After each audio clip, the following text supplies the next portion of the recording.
Hello and welcome to Trib Talk. I'm the Salt Lake Tribune reporter Kathy Stephenson, and today we are talking about the state of beer and breweries in Utah. Joining us today are Jeremy Ragonese, president of Uinta Brewing Company, one of Utah's oldest and largest craft beer producers. It was founded in 1993 and is known for its Cutthroat Pale Ale, 801 Pilsner, and Hop Hop Nosh IPA. I raised my eyebrows at that one. Yeah, I don't want to get that wrong. Welcome. Thanks, Kathy. Glad to be here. Yeah. Appreciate it. Also joining us is Justin Belliveau, co-owner and founder of Utah's newest brewery, Grid City Beer Works. This Salt Lake City brewery will have the honor of saying it opened in the midst of a pandemic. Thanks for being here, Justin. Thank you for having us. Yeah. Well, let's actually talk about the windstorm yesterday. You guys, the breweries survived the windstorm. Justin, you said you didn't. Yeah, well, it's a little bit, we took a hit. Like a lot of businesses down in South Salt Lake, our power went out sometime on Monday night. It's still out currently, which is a little bit of a concern. I spent the morning running around trying to find ice, like a lot of other folks have probably done, to keep their food from thawing out too much. So we did that, grabbed as much ice as I could find, brought it back to the brewery to keep food from spoiling. And kind of the strange thing for us is that we're only open Wednesday through Sunday, and we're now looking at 4 hours from now possibly not being able to open up for business. So it's just another day in the saddle, I guess. 2020, right? I was going to say the same thing. I did not have the Utah hurricane on my betting boards for the next major thing that was going to come. But Uinta managed to make it through this one pretty unscathed. But, I'm going to knock on some wood because whatever's next is going to, I'm sure, bite us. But, just a lot of debris and the winds were howling here yesterday. So, but we've managed to make it through okay. Well, glad you have the internet. We have power, slowly. Well, Slowly but surely. Yeah, let's talk about the pandemic. Maybe how has the pandemic affected the breweries? I don't know if sales skyrocketed. I don't know. Sure. Jeremy, why don't you just kind of talk first a little bit about the pandemic? Sure. The pandemic kind of came along and wrecked what was starting to be a pretty good year for Uinta. We had done a lot of restructuring and kind of got ourselves in position with some innovation, and we're really excited about what the year had in store for us. And right out of the gate in March, or right out of the timeline, I guess, Q1, led us to losing about 30% of our business overnight. Draft beer went away, and it just really came along and kind of knocked the wind out of the sails, and we didn't know how long at the time it was going to last. So a lot of uncertainty, a lot of the things that we had built up plans to be able to execute, and we're really involved in getting things off the ground for the summer, which is the biggest selling season for beer. Just went out the window, and we went to protection mode for our staff. We did have a round of layoffs, unfortunately, just to be able to kind of endure the situation, primarily through the closure of our pub and some other things that we were kind of concentrating on out of state. In state, demand did start spiking on the packaged beer side. We saw the immediate transition to supplying the grocery store shelves and making sure they stayed in stock. And our wholesaler did a great job just kind of mitigating those circumstances. And again, we were all just kind of guessing as to how long this was going to last. So we were trying to adapt and, figure out how we could keep our people safe, keep ourselves sane, and really just try and execute the business. So, had our administrative team mostly work from home, coming in on some limited office hours, trying to, again, isolate our production team and make sure they didn't have a lot of outside influences coming into the brewery, and providing them all the protection equipment and things that we could do to really maintain that production. And what we found is through the summer, our packaged beer sales have been exceptionally strong. you know, a lot of can production and things that we were already, again, kind of moving towards from a scale standpoint, just all became kind of the main priority for the business. And we've seen about a 50% return of our draft business throughout the summer. And it's just kind of hovered there for the last couple of months. And, you know, it changed everything for us from a scheduling and forecasting through, you know, packaging supply of personnel. We've actually gone into hiring mode to help staff a couple of different shifts that we split our production teams into. So it really changed our entire business pretty well overnight. And we look to sustain that for probably the foreseeable future. Yeah, yeah. What about Grid City, Justin? You originally were just going to be a brew pub, you know, and then how did the pandemic change those plans? Oh, is he on mute?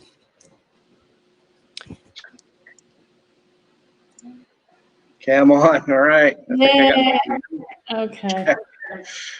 All right. Well, so I was telling a really funny joke, and I can't remember it. Trust me, it was really good. Oh, darn it. I sort of feel like we're living a punchline here, though. You know, we built up over 6 years as a very small partnership with a plan of being a taproom-based brewery. What that means is having that direct-to-the-consumer relationship and experience in a brew pub setting. And we were going to open up during the second week of March. March 19th actually was slated to be our opening day.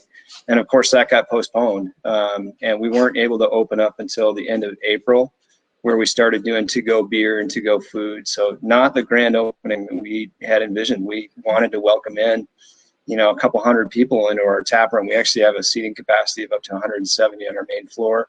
We're building out a rooftop deck that would add another 120 seats. So we had the capacity for 300 people to come into our space, and then couldn't have one person in there.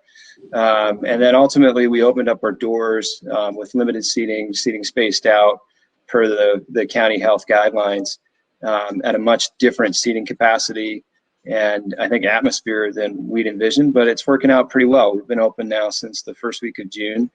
And power outages notwithstanding, you know, every day, it's sort of for us, it feels like we're really in the trenches. We're a small team. We've got about 8 to 10 employees. So we don't have as many of the large scale production issues that an operation like Jeremy's does. It's really, you know, day to day for us. And, you know, one of the outcomes of that is that we're operating on a limited number of days. We're open from Wednesday through Sunday. We're not open Monday and Tuesday. So we're going to ramp up our days and hours of availability now that we're certainly not out of the woods on the pandemic, but I think people are feeling more comfortable about coming out to locations like ours. We're doing everything that we can to make our customers feel safe, make them safe, make our staff safe. And that's been, it's been better than I think we had feared it would be for the last couple of months. So with that experience behind us now, we're just looking to ramp up to be open and operational 7 days a week as long as the power doesn't go out. Well, you were just going to be a brew pub, and then you decided, hey, we got to start canning. So you kind of did canning a little earlier than maybe you'd planned, right? Talk a little bit about that. Yeah, we just kind of fell into it out of necessity. We'd followed the advice to some good friends at Fisher who suggested us that we hold off on opening until we had not only all of our serving tanks full of beer, but a full cellar behind it. So every single one of our fermenters was full with beer. I think we had about 200 barrels of beer that was finished or close to being finished by the time we were ready to open our doors. And then, wham, we didn't have an outlet to be able to actually sell our beer. And we tried to drink as much of it as we could and realized we I mean, friends and family, you'd be surprised. You can't even make a dent in it. I mean, you try to look at the serving tank and the sight glass, and it's not even making a mark. So we kind of threw our hands up and said, okay, well, we need other people to help us. They can't come into the building. We got to get the product out to them. So we scoured the classifieds for weeks, found a very reasonably priced used piece of canning equipment and cobbled together a very labor-intensive canning line. We can do 10 cases in an hour That would probably make Jeremy shudder, I think. That, like, slow process, and it's two guys. It's very labor intensive. One guy's filling the cans. You know, we have to rinse all of our cans by hand, fill them by hand, label them by hand, and we now have distribution accounts at the 4 Whole Foods stores. And between that and a couple limited accounts where, for example, of our canned Pilsner is available at High West up in Park City. Between that and having the off-premises license, which that really means for us is that we can sell canned beer direct to our customers when they do come into our establishment. So that's worked out really well for us. I don't think we could ask for more there. I think we're pretty much at capacity with that very labor-intensive, slow piece of canning equipment. And it's really balanced. I mean, all I can tell you is that looking at the numbers, we're operating a restaurant. We're only doing it 5 days a week and not even lunch and dinner. We don't even have those 2 turns some of those days. And being able to sell canned beer to go is such a significant source of our revenue.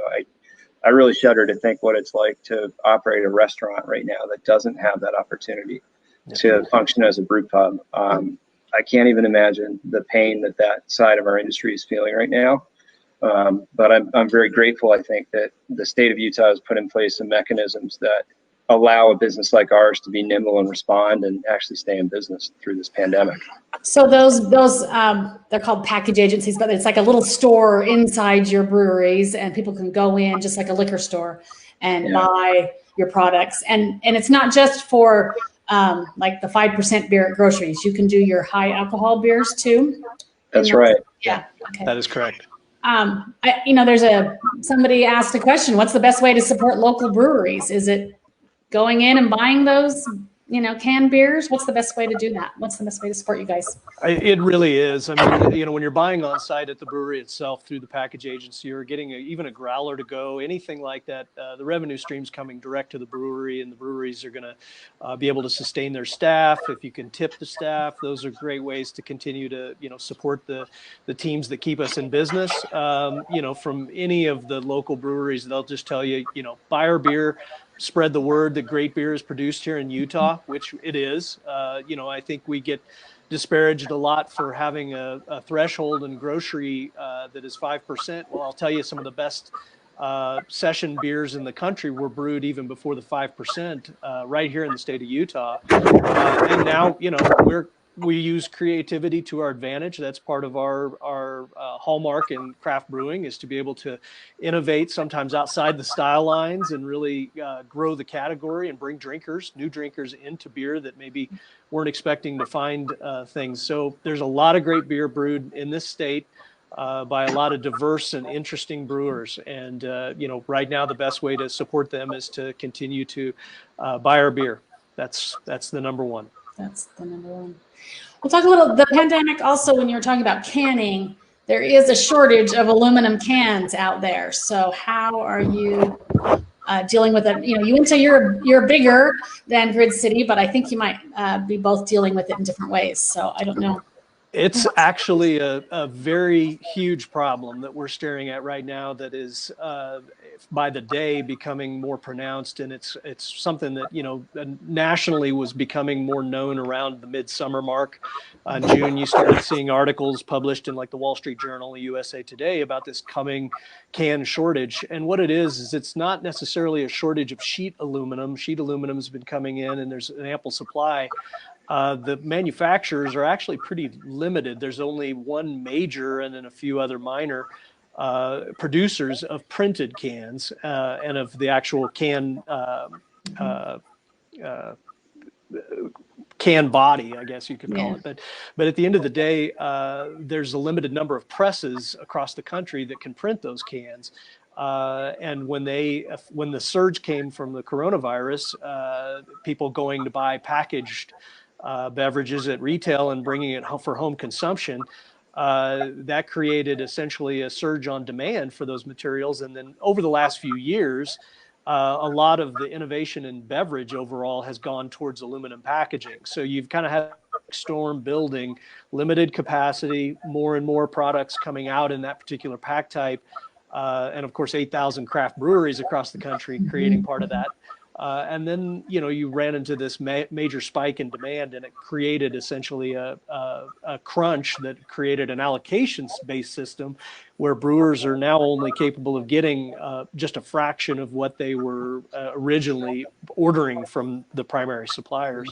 So, we've had recently our orders cut significantly. We've had orders shifted, which wreaks havoc in your production scheduling. And then we've had to find, other ways to basically supply cans. So I don't know if this will mean long-term we'll see a pivot towards bottles. There's supposed to be some more capacity coming online in 2021 to be able to produce cans. But I would say between now and then, you're going to see a shortage of brands on the shelf as people cut and manage their SKUs, essentially to be able to prioritize their highest volume brands and packages. So you may see some brands disappear that came into state that just don't have access to capacity, and Utah falls lower on the totem pole for them from a distribution standpoint. For Uinta, we're actually sourcing cans from multiple suppliers now that will include some differences in the way our packages look.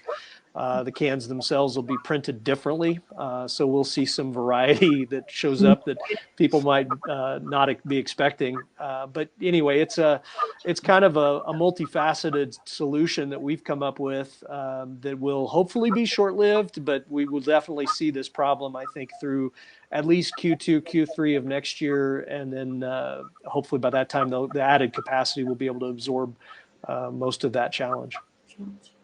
But you just anything? What do you? You're smaller, so maybe not as much of an issue. Yeah, but an issue nevertheless. We started out just selling beer to go. It was in 32-ounce crowler cans, which are very common at brew pubs. It allows you to have the freshest beer direct from the tap, seamed per order, and handed direct to the customer. And that's how we started out. But we ran through those cans very quickly and didn't have backup supply, and looked as hard as we could for another supply. And at that point in time, back in March, there was at least a 6-week lead time for trying to procure those cans. And we saw the writing on the wall and knew we would be out of business, would not be able to actually put our beer into that type of package, and therefore wouldn't have any sales. So we shifted to the piece of canning equipment I mentioned before, and that enables us to put beer in 16-ounce cans, 12-ounce cans. At our end of the market, we're not procuring, but a fraction of what a brewery like Uinta is. We're probably procuring one pallet, so 6,000 cans approximately at a time. We're okay. We've been okay so far, but I'm nevertheless concerned about our ability to maintain that. I think the one advantage that we have is being a more nimble operation is that we can actually get blank cans, and then we apply the labels to them ourselves. And I think that's a big distinction. Jeremy's talking about needing to procure not only cans, but a can for each beer that they have to sell. And that has to be a printed can. So that adds more lead time to that whole procurement process. The downside to our model, though, is that we wind up actually having to put a label onto the can. We have a label applicator. We actually have 2 of them now because one of them went down.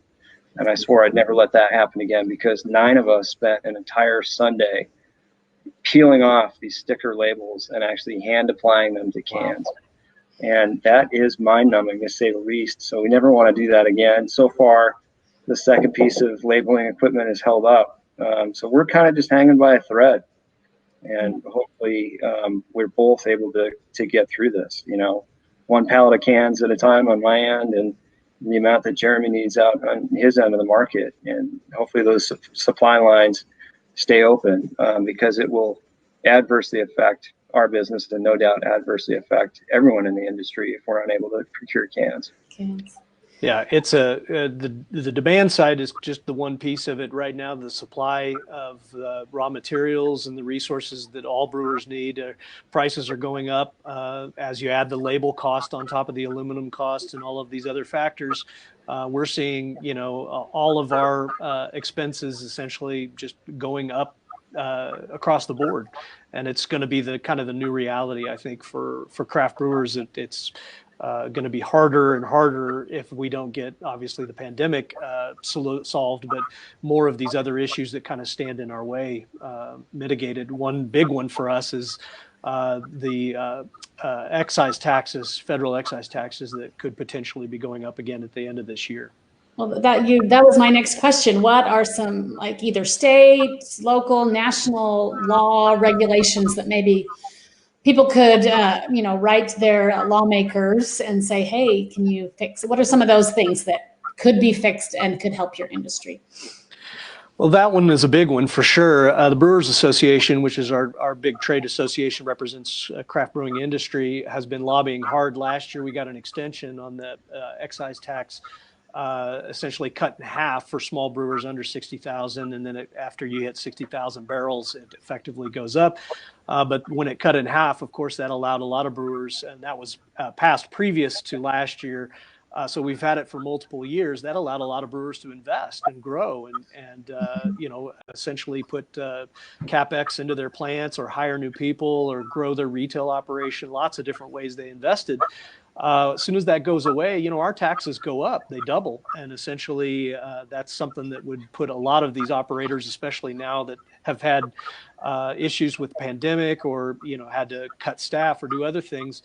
That's just incredibly poor timing for all of us trying to make it through this recovery. So we understand a lot of the federal legislators have their attention on some other matters, but that's a big tax policy that we want to be able to see extended and made permanent, hopefully by the end of this year. And beyond that, I say, what is the excise tax? It's on a barrel of beer. It's basically charged on barrels of beer. We pay, federal and state taxes in state, and effectively we're one of the heaviest tax burdened industries just because we do have all of these layers to it, and they essentially tax every barrel of beer that goes out the door. And, it's basically applied on a graduated scale based on your amount of production. So you pay more if you're a larger brewery that has, beer that ships all 50 states. And, prior to that, everybody was paying roughly a similar scale, but they basically lowered it for the craft brewing industry as a part of the catalyst of kind of growing and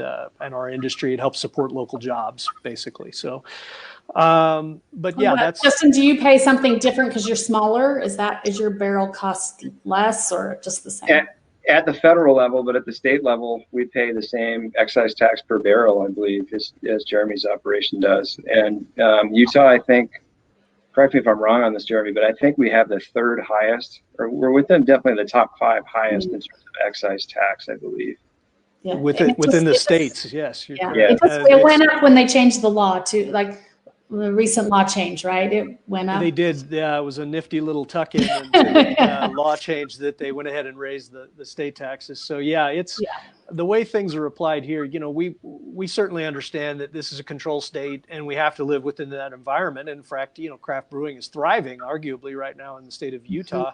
But, with what's happened with the pandemic, the changes at the DABC, the stores had to restrict the number of people trafficked through their retail outlets. And really that put a major crunch along with some shifting waters with the business overall. So, changes in the retail environment have an extreme effect essentially on local brewers. So, when the new competition comes into the state because of the 5% change, plus the restrictions at the DABC and the changes in their business practices. So we would love to see, some changes that would definitely benefit more local breweries. We've seen what's happened across the country with delivery. We've seen what's happened across the country with, some added benefit to being able to service your local market essentially in offering some sort of retail alternatives. And that's been a major benefit for, multiple states, even other control states. We'd love to see some of that come back to Utah. Well, so that's kind of one of the questions, delivery. I can't even do my online order at my local grocery store and pick up the beer and have them put it in the trunk. I still have to go inside. That seems, I don't know. I feel like technology's brought us further than that. Would you like to see even something like that? Delivered to my home. I don't know. Is Utah ready for that? I don't know. Yeah, I could probably speak for Justin and I. I'd certainly be willing to drop off beer to anybody's house if they're willing to buy direct from me. So it has worked. And in other states, it's become a significant source of revenue for local brewers, especially. And there's some technology companies that have really enabled that new tier to exist, whether, how you order through a third-party app. Basically, Drizzly's the largest in the country that's been able to really grasp how that works. When there was some legislation proposed earlier this year, it was actually coming from the grocery industry, and it was more related to the click and pick up kind of model. But really, delivery is going to become a major component for multiple states, and we've seen it grown. I can't remember what the data said, but it essentially erased about 4 years of adoption, I think, for many places. And it's happening safely. And, you think about the way that most people have concerns about beer being dropped off in a location and kids having access or other things that might be preventative. And we're not seeing that. We're seeing that, there's been a lot of responsibility already placed upon, the local team to be able to help deal with those circumstances. And we would be best positioned, I think, to be able to mitigate any of those concerns, using our package agencies as the vehicle to make those retail transactions happen. Yeah. But online e-commerce around alcohol is growing exponentially, and it will be here sooner or later. The public will demand it. People like Amazon are getting into e-commerce and alcohol, and multiple others will be demanding it. Consumers will be demanding it at some point. Justin, talk a little bit about, would you have to change any of your packaging, or, I don't know, no bottles, would it always be cans? I mean, is there some sort of change that they want you to make or anything like that? Just specific for the delivery? Yeah. Is that what no real changes that I've heard of from a pack type standpoint. No. Of course, I think it has more to do with the gaining a signature when you're, relinquishing the product in front of the consumer, and making sure you check IDs, and having all of the legal side of that taken care of. But I'm assuming the drivers themselves probably have to go through background checks and license checks and all of the normal things that you would want for any kind of managed alcohol delivery mechanism. But the way that the transactions have gone in other states have made it successful, and they've thought through the process from the actual e-commerce transaction part of it. And so those companies that I mentioned, like Drizzly and others, have come up with a very convenient solution that has worked. Yeah. Well, I did want to we're coming up on the anniversary of the new beer law. So I did want to kind of ask about how the move to higher alcohol beer in the grocery store has affected the Utah brewers. I mean, have you noticed more sales? I don't know. You tell me what's happened. Well, it's affected all of us differently, I think. Yeah. You don't miss 3-2 beer then. You're not missing the 3-2 beer. I'm not necessarily missing 3-2 beer. No, there's been a great change. I think, I know from our own standpoint, we preferred shifting to the 5%, and it took a lot of trial and error to make sure our recipes were scalable, but it was worth doing, of course. Mm-hmm. We've been able to introduce some beers at the 5% and have them travel outside of the state. Mm-hmm. So there's that benefit as well. But I think we've weathered the initial storm. It was highly disruptive. Again, the locals all took it much harder because you had an influx of competition from outside. They had to rearrange all the grocery shelves. We were actually out of stock in many retail establishments for the entire month of October last year while they reset. And, that was painful. Nobody was really excited about having essentially no beer sold for about an entire month. So after all that reset, consumers went out and they tried a lot of the new beers that came into the market, but we did see a return, I think, to local as people came in and they recognized that, hey, we make good beer here, and they know it's, a reliable source, and we're not going to disappear tomorrow or swap out another SKU. And they tried some of the beers that had changed with the new recipes, and I think we're pleasantly surprised with the results. So overall, I would say it's been a net positive, but again, it really hurt our business for a short period of time, and I think retailers are still kind of figuring out what the right mix is for the retail shelves. But it definitely benefited out-of-state brewers the most out of the gate, and caused some harm for the locals. Okay, well, I did see that Hop Nosh is still the #1 beer at the liquor stores. So you're still selling at the liquor stores, or are you getting? Yes, it's still a top seller for us. You know, as far as the category goes, you know, DABC stores are down mid double digits. I mean, it's not. Beer is not looking good in the DABC. And again, part of that is that they've had restricted traffic. They've had store closures due to everything from an earthquake to the pandemic to, you know, the plague of locusts or whatever's coming. Some of them are closed today because they don't have power. Some are closed because they don't have power. And, today, yeah. You know, and I think, again, some of those consumers that were going to DABC stores have shifted buying behavior to the grocery because they can find more selection. So you're going to see that happen naturally, but it's still a very big channel for the local brewers, especially anybody brewing above 5% that wants to have their beer available to the public. And so that's been a difficult piece for us, and we're getting through it. Yeah. Well, good. Well, I think that's all the time we have today. So Jeremy and Justin, thank you for spending time with us.